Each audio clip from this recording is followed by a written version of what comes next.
Hello and welcome everyone. I am Kimberly Daniels Taws from the Country Bookshop. And before we begin our conversation, I just want to thank each and every one of you for being here with us today or for watching this in the future.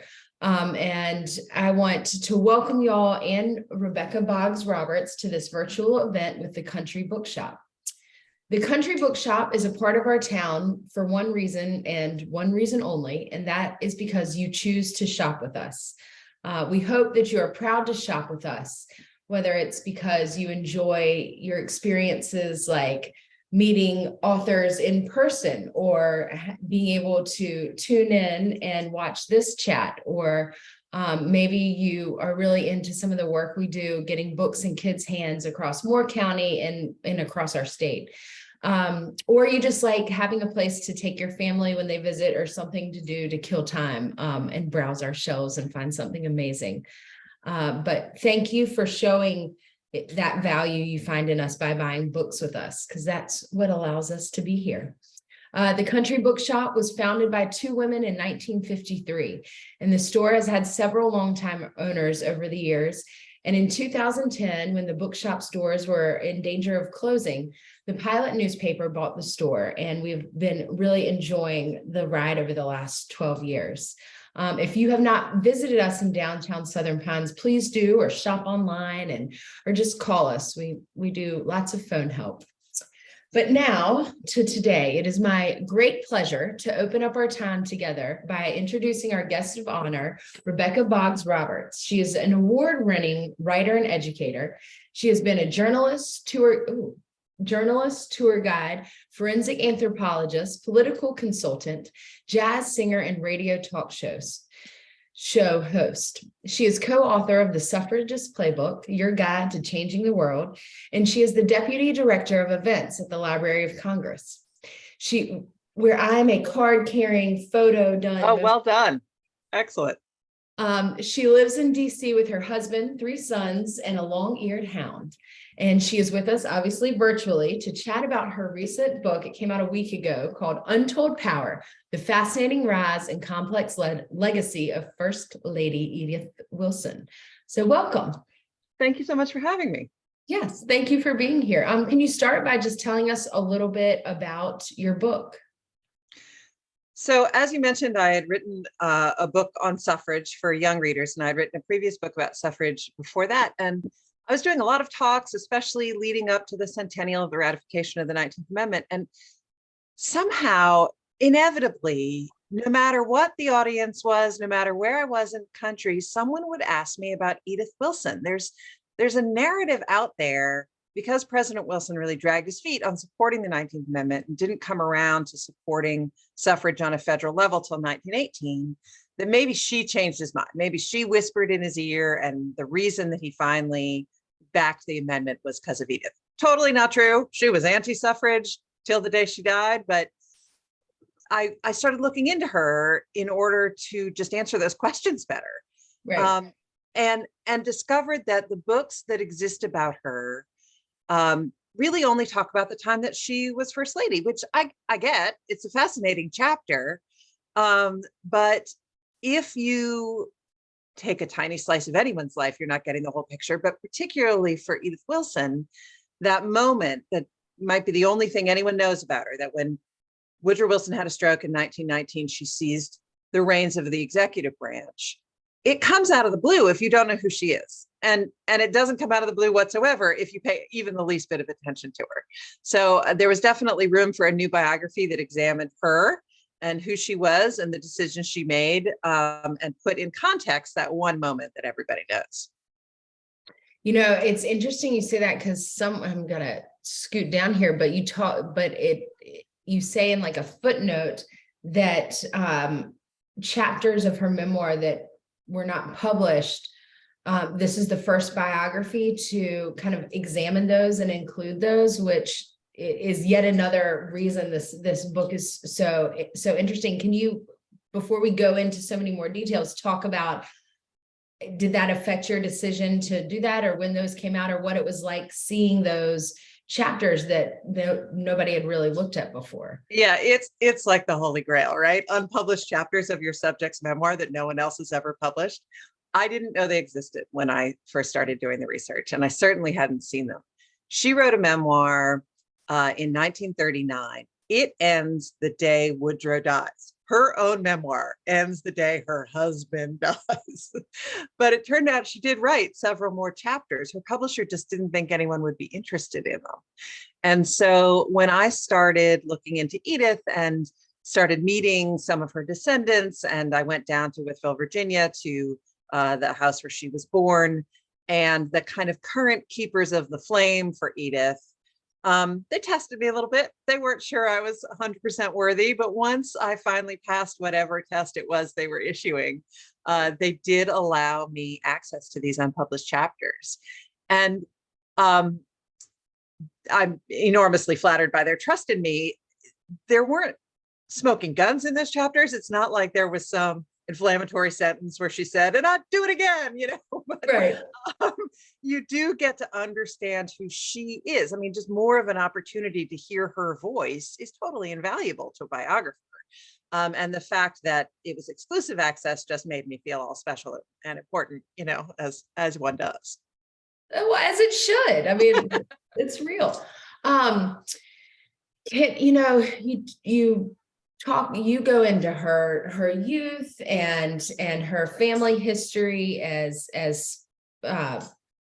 wealthy Southerners prior to the Civil War, and the narrative that she was subject to growing up, and then kind of migrate into how she was not going to be a country girl for a long time and went up to DC. Before we get into DC, you talk a lot, I don't even know why I make notes because they're all mixed up, but about the, and I just want you to expand on this because I think it would be useful. What is it? The cult of the woman. Cult of true womanhood. Can you go into that a little bit more than you do in the book? Because I would love to hear more. And I think it was intriguing how much you referenced it. And I'm curious, if you could explain on what it is and maybe give us a little context into how you see that affecting her. Sure. So the cult of true womanhood was this sort of social movement in America, particularly in the East and South, in the latter part of the 19th century, that was this Victorian notion of what an ideal woman looked like. And it was promoted by women's magazines, and it was taught in things like Godey's Ladies Book, and it was this ideal to strive for women of a certain class and geography. And it really was kind of regional because, especially in the latter part of the 19th century, the American West was still frontier enough that this idea of being decorative, pure women was just untenable. The women had to work too hard. But the four principles of the cult of true womanhood are piety, submissiveness, domesticity, and purity. And those were the ideals that women were meant to strive for, and nothing more and nothing less. Edith, when she was growing up in Southwest Virginia in Whitfield, both her mother and her mother's mother embodied those values to their cores. I mean, they were absolutely the ideal woman according to the cult of true womanhood. And they very much wanted Edith and her sisters to embody those ideals as well. So she was taught those lessons of purity and submissiveness and piety and domesticity from the cradle. She had another grandmother who, by all accounts, was terrifying, and who sort of singled Edith out. Edith was the sixth of 9 children, so it was a pretty crowded house. There's also the 2 grandmothers and various aunts and uncles and some law students and some random cousins.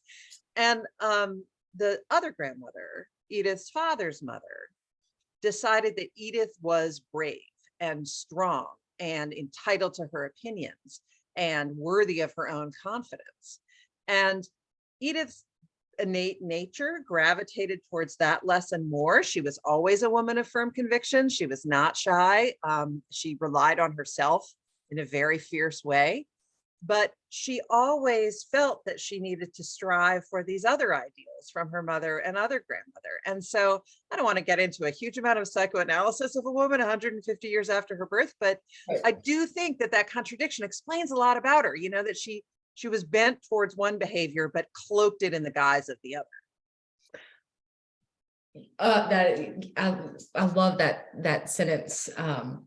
You did. Now, so she went to Washington, and can you paint, you talk a little bit about what Washington was in the 1890s and how it was different, obviously, than the rural South and other, larger towns in the South, but also how it was different than the other cities, northern cities everywhere else, and what was happening there at that moment in time that she was there and starting her adult life.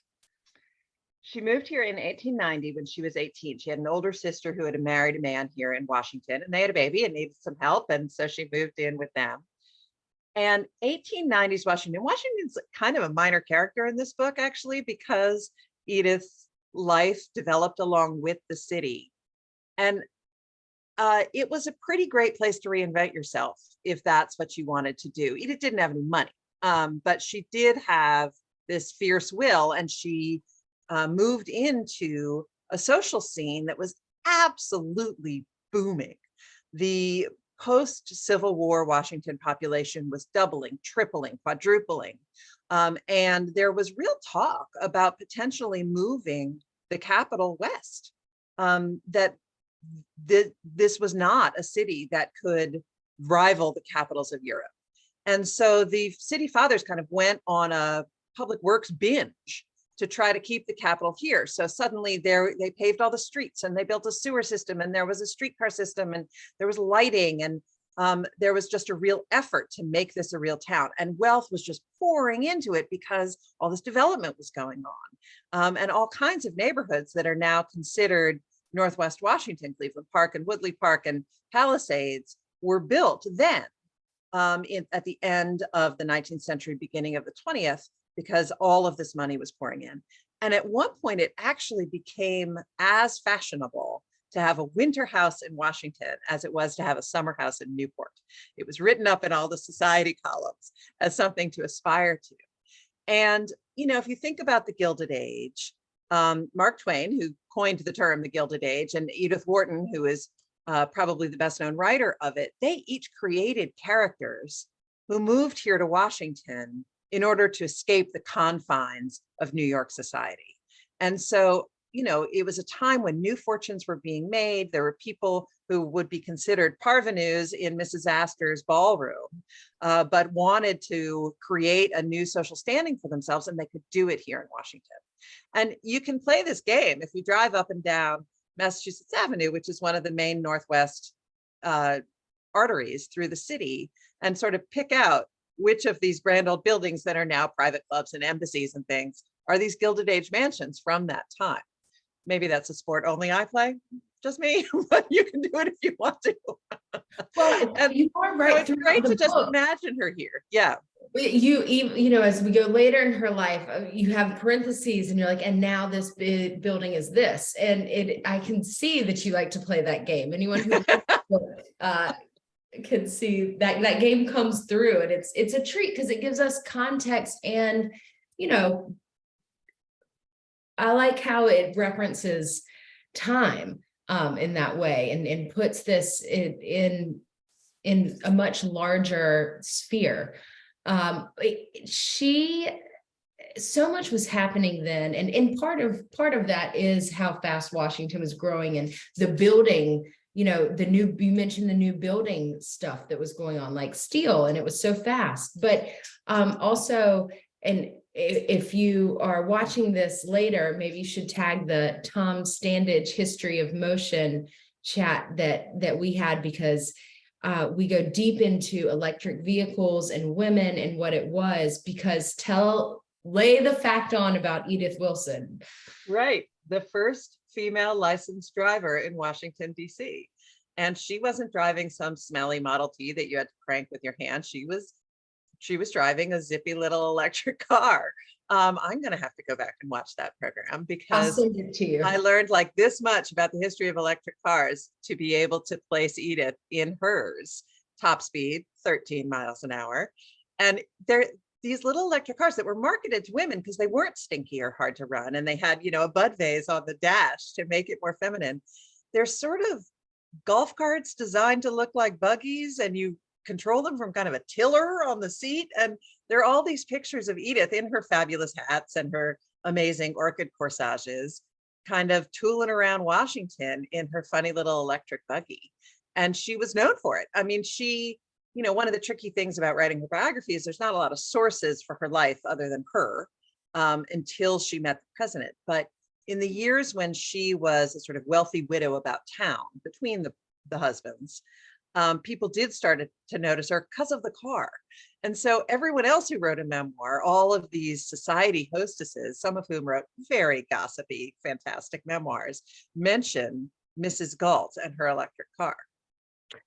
You would love the history of motion, because it also, I kept thinking about in this book, because as Woodrow has this bicycle freedom that was so central to his character, it all fits into what the bicycle meant, and that Edith just skipped over being younger.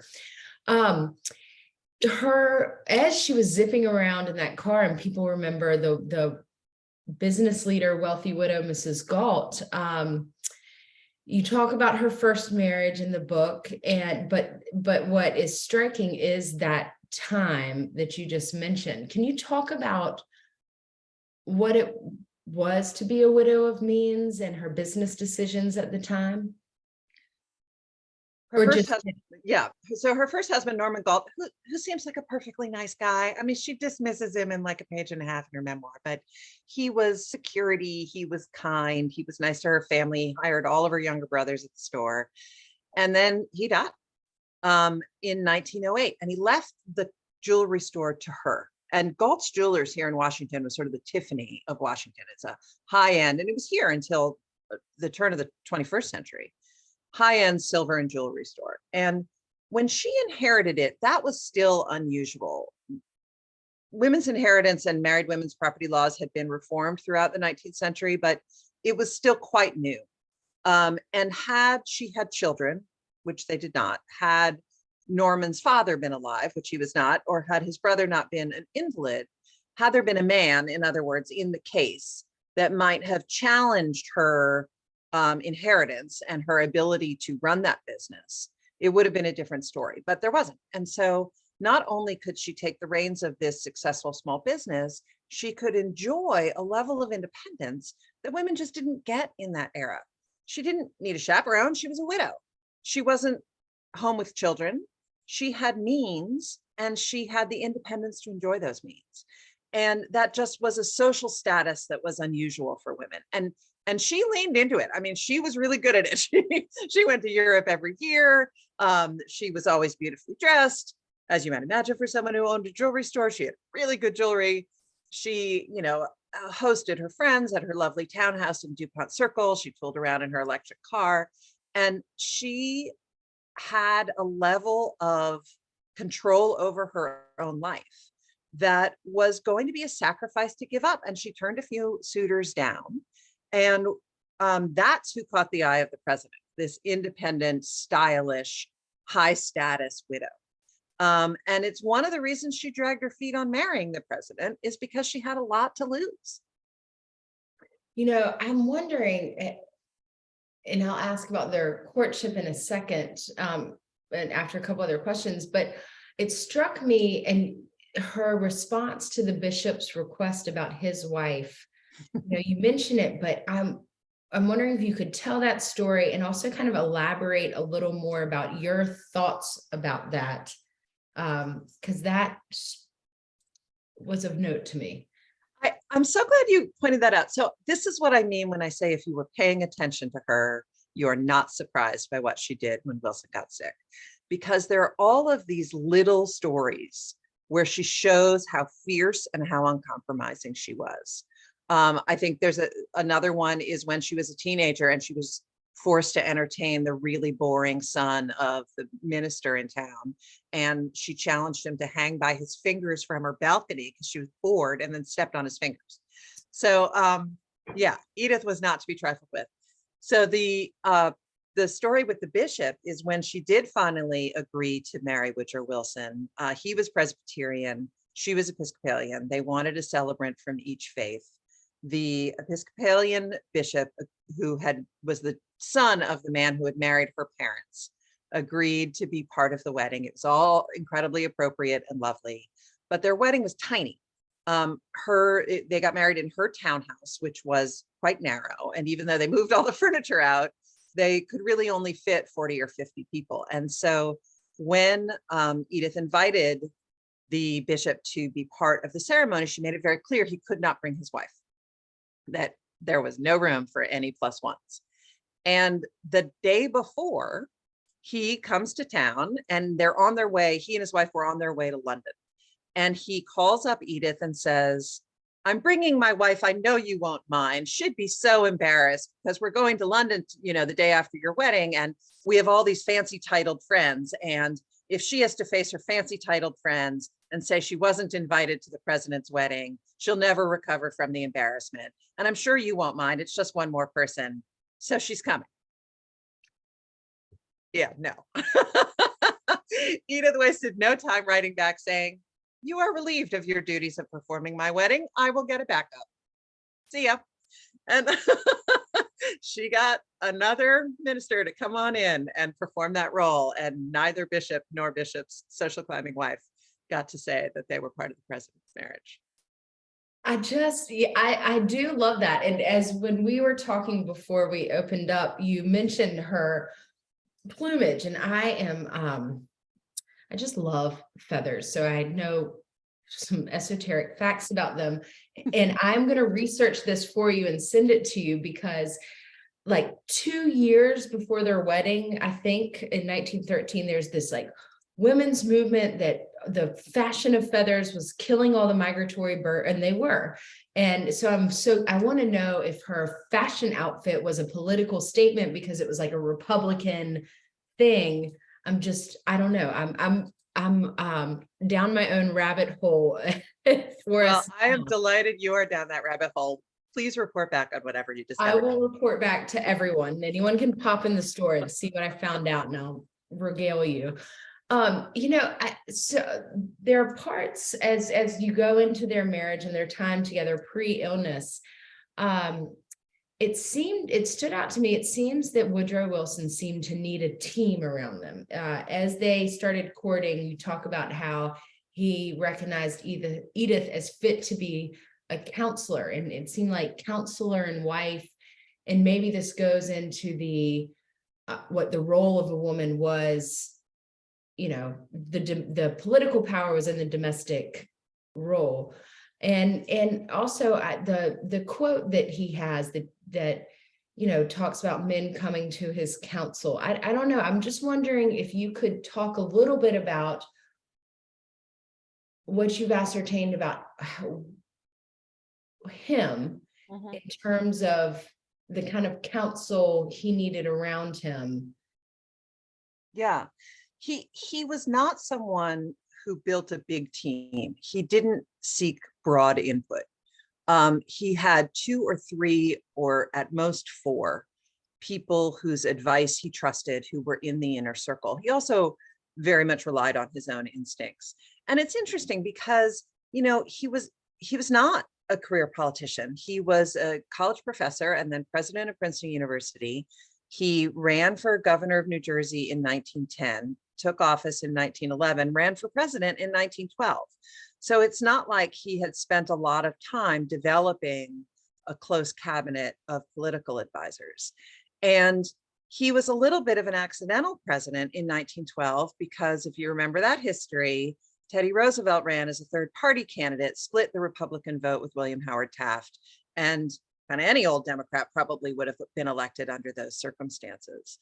So Wilson comes to the White House with, a couple of close confidants, including his first wife, Ellen. She had always been someone he relied on, someone whose judgment he trusted. And he was pretty shy, personally. And so some of the keeping things close to the vest was part of that, but he also just didn't have an easy manner. He didn't build alliances easily. He didn't charm people. And, you know, I've studied a lot of suffrage history. You don't learn to say a whole lot of nice things about Woodrow Wilson when you study the suffrage movement. Learning about him personally made me like him a little bit more. He was very sincere, humorless as far as I can tell, but earnest in his morality, which comes across as almost priggish sometimes, is in fact sincere. And that does at least make you admire his instincts. So when he and Edith started courting, and he fell in love with Edith at first sight, he was just an absolute goner from the very beginning. And they wrote these love letters throughout 1915. And those love letters are just an absolute treasure trove, because they're not curated for a public audience. They're curated for an audience of one, you know, and they didn't expect me to be reading their mail 100 years later. So they're this unvarnished look into both of them. And his letters, this is professorial, intellectual snob Woodrow Wilson. His letters are steamy, racy. He is out there from the very beginning, which took me by surprise, it must be said. You know, there's something in her letters, and like you question it, but it made me, and I know you're just going to say, Kimberly, this is you bringing 2023 into a century ago, but where she talks about how she's not in, and you question it, you're like, she is not talking about how she's not into romance, she's not into all of these things. And it made me curious if that was, you know, a courting tactic on her part. Mm-hmm. And if so, if that could be applied to suffragists, her views on women's power. Interesting connection. But that could also be, you know. Yeah. I don't know. It just struck me because you're right. They're letters, and I only know them from what you put in the book, but she's so smart, you know, and politically savvy, and, you know, and eager to get politically involved. Which, you know, later she manipulates her way into it at all. And that's just demonstrably untrue. Right. So I don't think it was a flirting tactic. I think she was keeping him at arm's length. Mm-hmm. She, as we discussed, was, you know, enjoying her status. Giving up that independence was something that would happen regardless of who she married, but marrying the president, you know, giving up all independence and privacy. And he came on really strong. He proposed 5 weeks after they met, and she turned him down. And I've read in a couple of biographies that she was, you know, doing the coy Southern Belle thing, saying no when she meant yes. I don't think that's fair. I think she really was not ready. And she didn't know him very well. She agreed to keep seeing him and try to get to know him better. But the day after that proposal, literally the next day, he writes her this letter saying, my heart breathes for you, and you give me life, and you are everything a woman should be, and your beautiful form, and blah, blah, blah. And she writes back and says, you know, we had a really interesting talk going last night about William Jennings Bryan. Do you really think he's going to resign as Secretary of State? Who do you think is going to replace him? Maybe I should replace him. What? And so, you know, he is gushing forth this raw emotion, and she is changing the subject over and over again, and changing the subject to politics. I want to know more about the Carranza government in Mexico. What are you going to write back to the Germans about sinking the Lusitania? And he finally catches on that she really does want to know. And he starts accompanying, he doesn't stop with the love letters, but he accompanies them with these big packets of legislation and diplomatic correspondence. He teaches her his personal cipher so that she can decode his correspondence. And, you know, sensitive material be damned, he's messengering these packets of political information to her house on 20th Street so that she can participate. And that's when you start to see her get a little bit more enthused. And again, psychoanalysis 100 years later, but I think You know, she's someone who was told she was beautiful every day of her life. How often was she told she was smart? And to be told you're smart and that your opinion is valued by this famous intellect, you know, still our only president with a PhD. And he was not just flattering her. I mean, he really did take her advice. She edited his letter to the Germans after the sinking of Lusitania. She was not impressed. She thought he could do better. You know, it's really becomes this political partnership while they're still dating in a way that surprised me, because she's so often cast as this dutiful wife character who wanted no part of the actual practicality of running the country. Well, she casts herself as that. Exactly. That's part of the problem, right? Good PR for. Yeah, it's hard. I mean, she was the biggest proponent of that dutiful wife stock character. And so it's kind of hard to push away the smoke and mirrors and figure out who she really was. Which is totally good because she lived to be like 100, you know. 89. She had to stick around and wanted people to like her. But, you know, in your introduction, you talk about how the job of the First Lady is to conform to the public image of the ideal woman of their times, which I thought was so interesting because as she, you know, pre-illness, her time as the First Lady, one of the things that you talk about that she set the precedent for was this international visibility and the trip, and how it was her personality that maneuvered them through a lot of situations. And before you go into that story, I thought it was, you know, just to reference that she really did live a long time. You know, yeah. She saw Jackie Kennedy and supported Kennedy. And you mentioned that she knew that woman could do it and do it right, do the job right. And I loved that synchronicity a little bit. But can you talk about Edith as she set the precedent? I mean, let's stipulate First Lady is a bananas job, right? You get no job description, no job training. You can't be fired.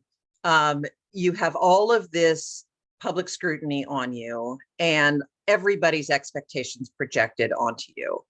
And she became First Lady overnight. She didn't even have an on-ramp of coming up through lesser offices.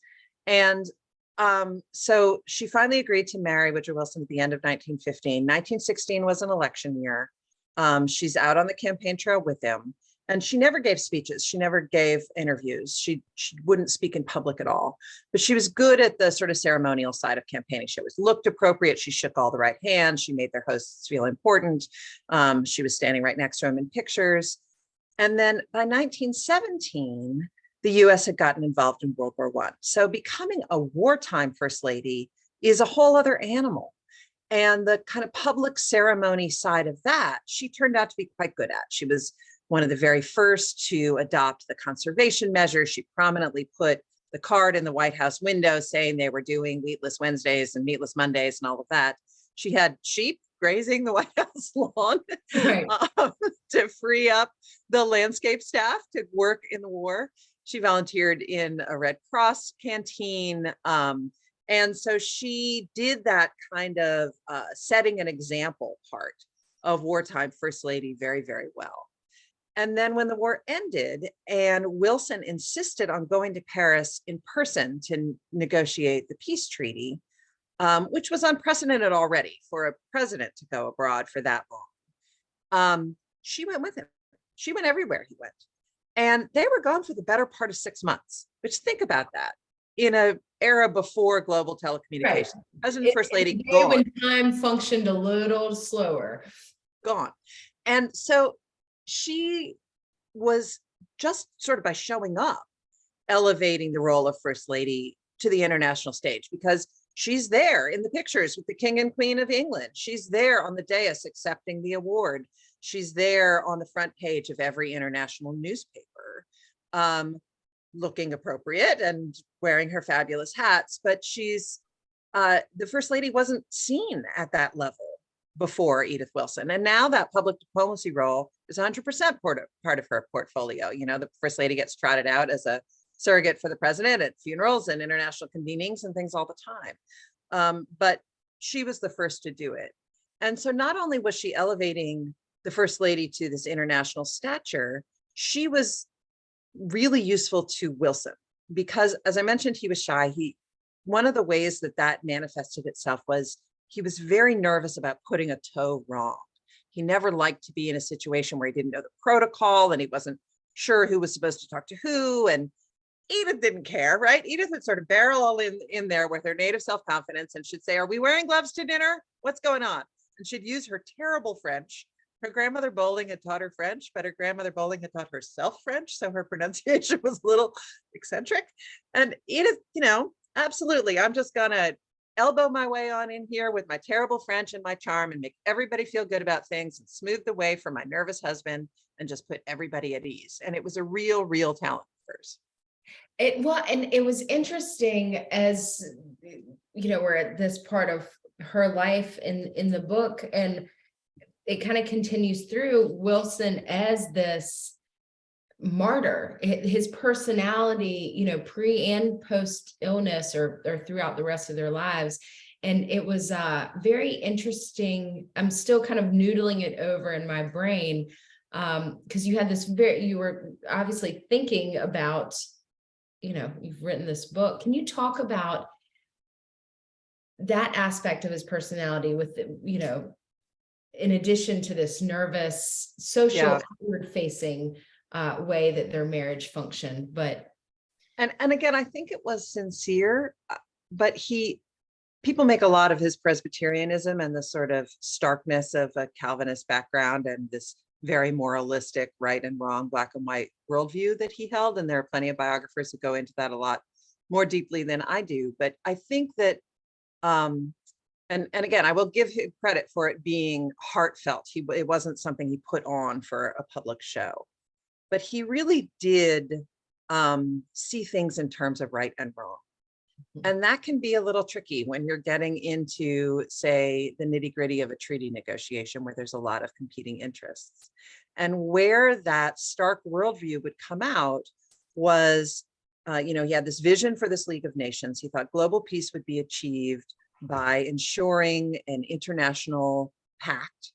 And he was so sure of the righteousness of it that if he died in its service, if he collapsed fighting for its existence, that was a-okay with him. He kind of loved that notion of being a martyr to its cause. And so he absolutely overworked himself in Paris.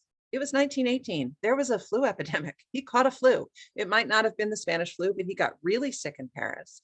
By the time they came back to Washington in 1919, he was exhausted and wrung out. He'd never been the most robust guy to begin with, but he never saw this sort of long view of maybe I can actually ensure this happening if I live to fight another day and seek compromise and try to broaden the tent.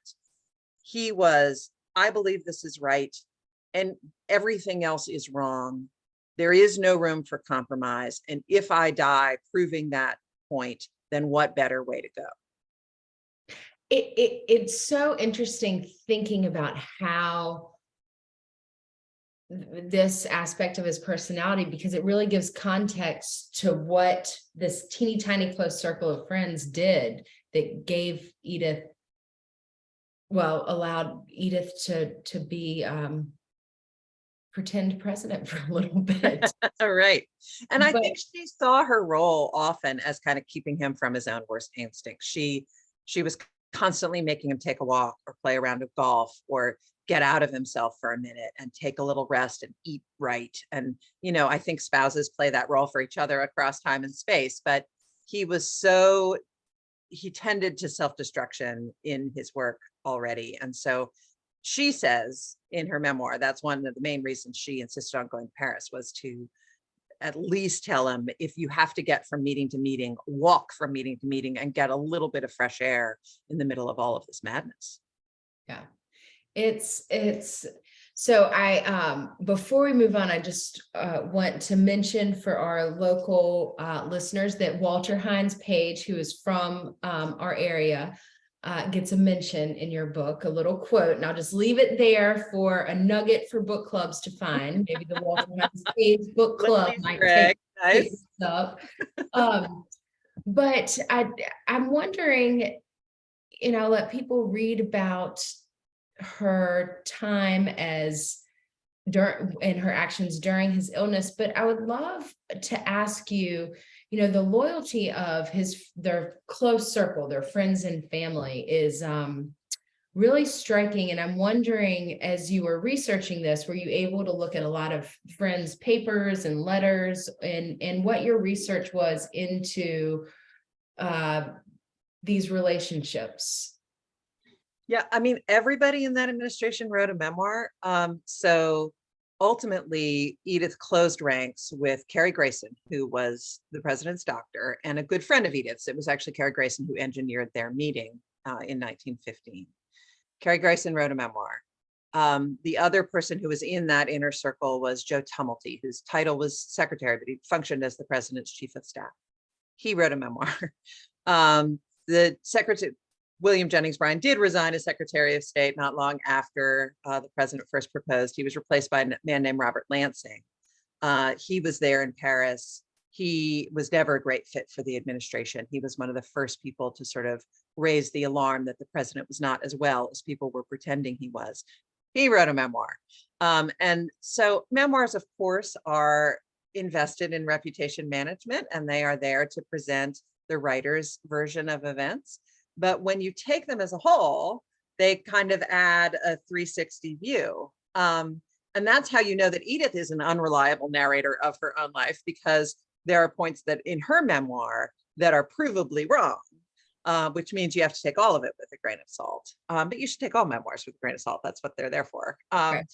So in addition to those memoirs, there are papers. Edward House, who was an early advisor to President Wilson, kind of a kingmaker in terms of getting him the Democratic nomination in 1912.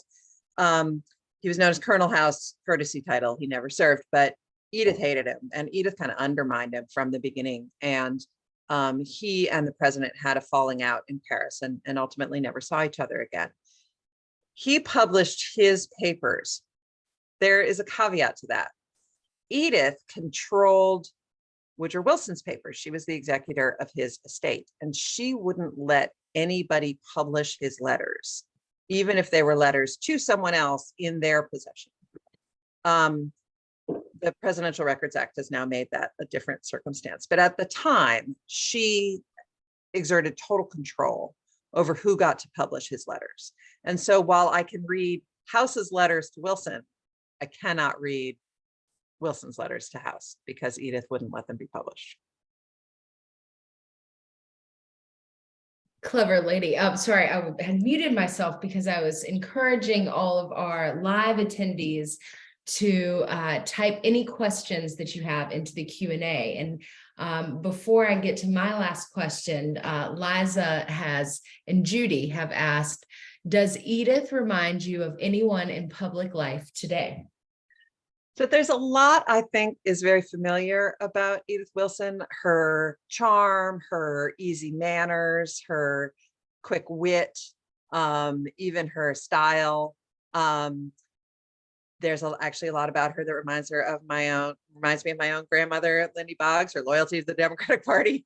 I will say that her kind of behind the scenes, uncompromising, putting what she saw as the needs of her husband before the needs of the country, that is where the similarities with my grandmother end. And because one of her most defining character traits was done in secret and then hidden by her and dressed up in this whole "I was just standing by my man" stuff, it's kind of hard to know exactly what she was like. The idea of a presidential wife actually secretly pulling the puppet strings of her husband is something that has shown up, from Shakespeare to, people say it about Senator Fetterman's wife, people say it about Ron DeSantis's wife. It seems to cross time and space and party. That's really not who Edith was. She wasn't seizing control for her own agenda. She wasn't power hungry. She was just keeping her husband in the presidency because she didn't want him to not be president.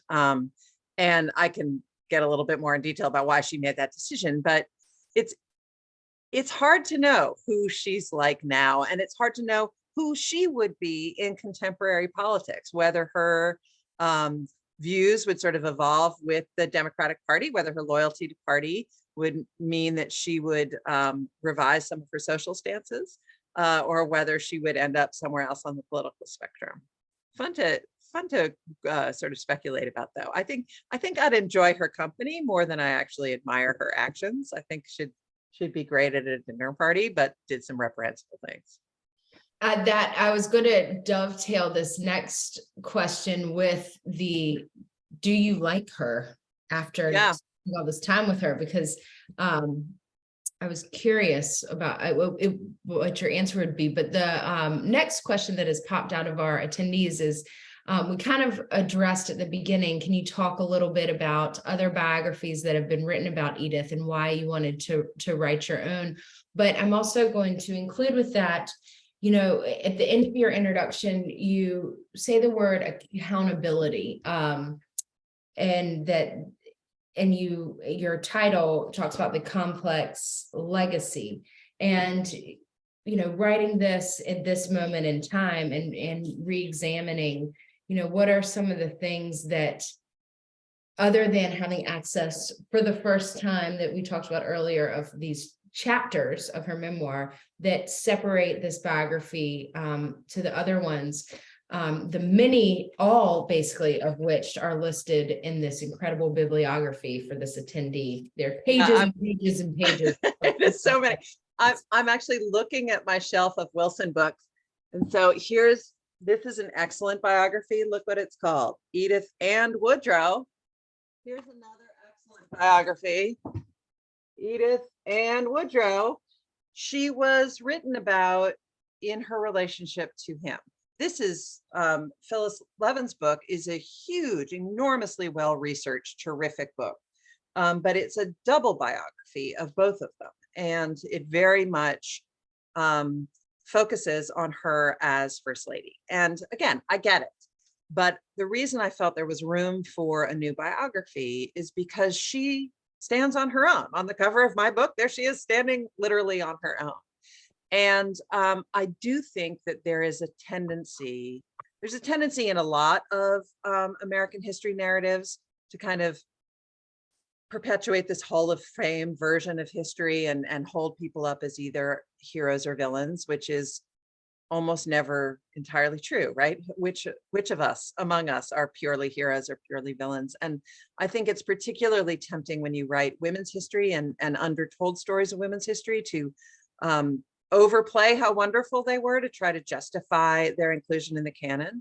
And I really had to fight against that instinct because Edith is imperfect, to say the least. And it didn't make any sense to me to tell a story that put her in a light she didn't deserve. I think that the reason it's called The Fascinating Rise and Complex Legacy of First Lady Edith Wilson is because she was a complicated human being. She made mistakes. She was slow to learn.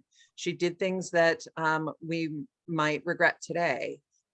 She also was smart and ambitious and confident and full of gumption and things that are admirable. And I don't see the point in casting historical characters as any less three-dimensional than contemporary characters. You know, they were people too. And I think ultimately, one of the great things about reading history is that you feel like you can also change the world. And if we hold up historical figures as once in a generation geniuses, then that's out of our reach. I know I'm far too flawed to reach that level. So presenting historical figures with all their flaws is not only more accurate, more interesting history, I hope it's ultimately more inspirational. I agree. You know, it's interesting you referenced that Levin books. There were a couple things in here and I was like, did she know that she said that? And every single time I was like, Levin. And, yeah, that must be a, like, just truly fascinating.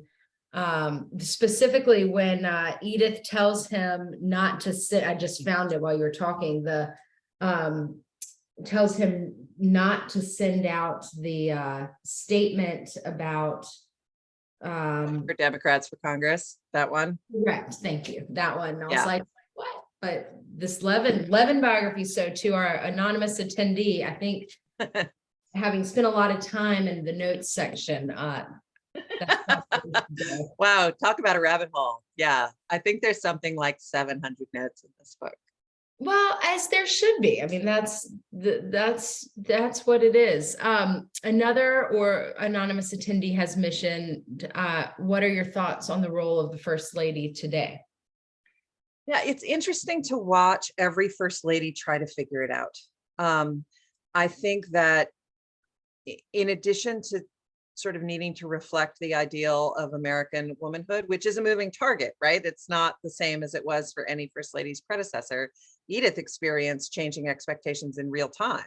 You know, while she was First Lady, the Progressive Era happened and women got the vote, Prohibition happened and all kinds of things. And, you know, women participated in World War I. So the ideal notion of American womanhood was changing and it continues to change. And so I think we've seen different innovations. I think, you know, we can certainly give Eleanor Roosevelt a huge amount of credit for setting the model of the First Lady having a cause and having a voice separate from her husband and having a political activism role. We've seen the current First Lady keeping a paying job outside of the White House. She's the first person to do that. So maybe what she's decided is she'll get her professional fulfillment in her teaching role and then play this, you know, +1 more wifely role in the White House. As far as I can tell, all that means is that Jill Biden has 2 full-time jobs. But I think that, you know, everyone's kind of doing a push and pull with this. There was a really interesting column by Kate Cohen in the Washington Post last fall, because apparently the Chilean First Lady has quit. She's just decided she's not going to be First Lady of Chile anymore. And one of the things that Kate Cohen brought up in this is that the role is either sexist or undemocratic. So either this smart, accomplished woman is confining herself to picking out China patterns, or she's insisting on a seat at the table like Hillary Clinton did when she was First Lady, when no one elected her and no one can fire her. And so if that's your binary, those are pretty terrible choices. I suspect we won't see a break in that until there is a male first spouse, and suddenly the picking out China pattern stuff will feel like maybe a waste of his time, and suddenly people will magically realize that the first spouse has more to offer than that when it's not a woman. But who knows? I mean, I think that we're watching in real time every First Lady sort it out for herself, and it depends on whether she's got children at home. You know, Melania Trump still had a kid in the White House, and we'll just keep watching and keep seeing what they do. It's a pretty thankless job. It's pretty hard. And Edith did not have children, you know, as like, I know you mentioned that and you mentioned that in the book, but that is significant. It is. No matter how and much. His children were grown. So when he and Ellen, his first wife, first entered the White House, his 3 daughters were young, unmarried adults. And 2 of them got married during his first term. And the third wanted to be a singer. And she was sort of off on tour trying to make her career happen. And so they weren't really around, which is very different than presidents who do have children still at home. If there are no more questions from those attending, now's your time, because I'm a strict start at 7, end at 8 type of clock Appreciate runner. that about you. But I wanted to ask, you know, you have spent a great deal of time studying the suffragist movement, which I have not, and you talk at the beginning of our conversation about how that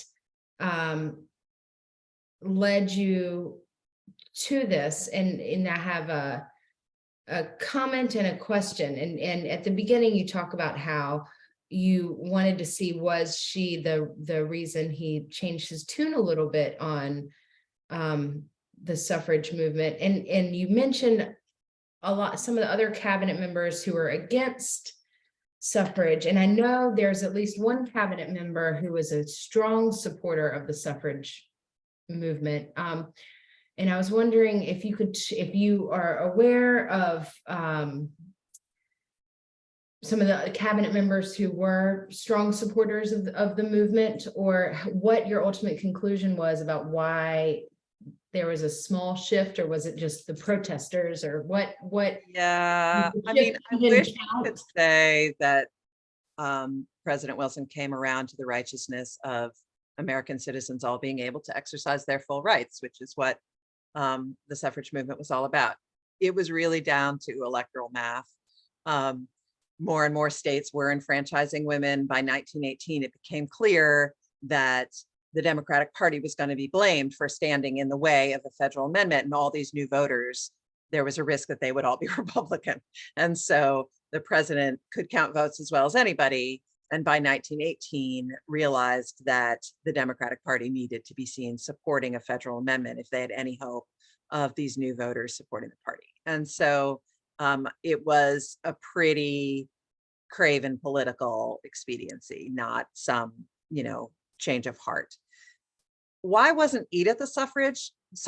This is the part that kills me, right? Why wasn't business owning, car driving, independent Edith in favor, politically interested Edith, no matter how much she pretended otherwise, interested in exercising her full rights as a citizen? And I don't But, really have an answer to that. it doesn't, okay, I have two things. Doesn't the way she presents herself, actively controlling the narrative throughout the rest of her life, as something so different than what she actually exercised, you could totally translate that. Yes. Which is what, this is why this book is great for book clubs, is to have this conversation and around your wine or whatever, because this is what I would challenge you to do.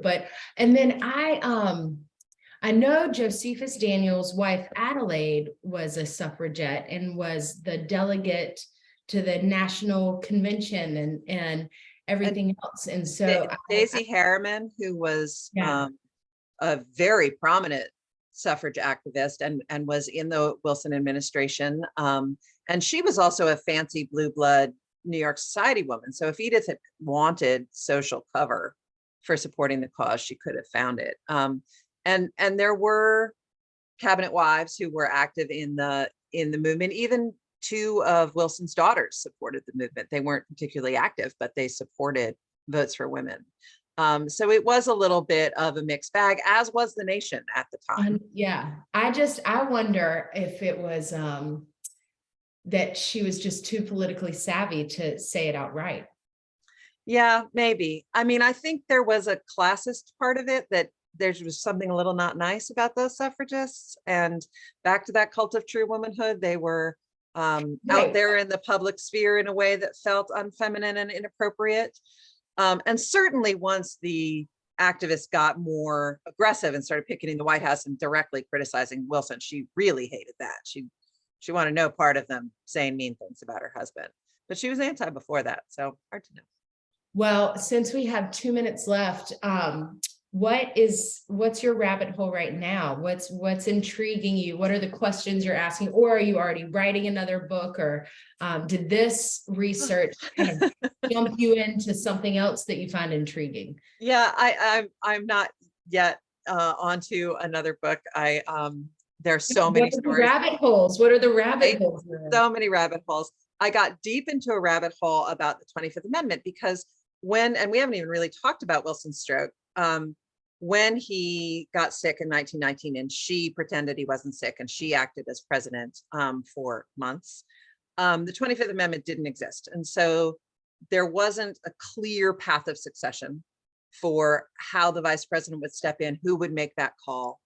And the 25th Amendment wasn't passed until the 60s in the wake of the Kennedy assassination. And if you go into that rabbit hole where you read the Senate debate about it, they bring up Wilson as an example of why this is needed. And Garfield is the other big example. And so, Senate debates are available online a lot of the time, certainly. And you can, you'll see a reference to a certain senator and think, who was that? Is that the same guy who championed that thing? And then suddenly 14 clicks later, you are way, way in over your head. So if it's not Gora feathers, it's, it's rules of succession on the federal level. And There we are. This is, I see why you're at the Library of Congress, because with my card, talk about rabbit holes, because I can, enter in and have all this online treasure trove. Before we end, as I send all attendees an email tomorrow linking to the book and everything else, I also want to mention in the notes, you do have links to where we can hear the radio things. I mean, you make this book very interactive, which again, I would like to recommend this to all of our readers and anyone considering this for a book club. And I just want to thank you for taking the time to speak with me at the Country Bookshop in Southern Pines, and thank all of y'all for attending. Please, if you found this interesting, share it with your friends. Like, let's get Edith Wilson and her Untold Power talked about, and tell your friends and buy the book and all your books from the Country Bookshop. So thank you all very much, and I hope you have a marvelous evening. Thank you, Kimberly.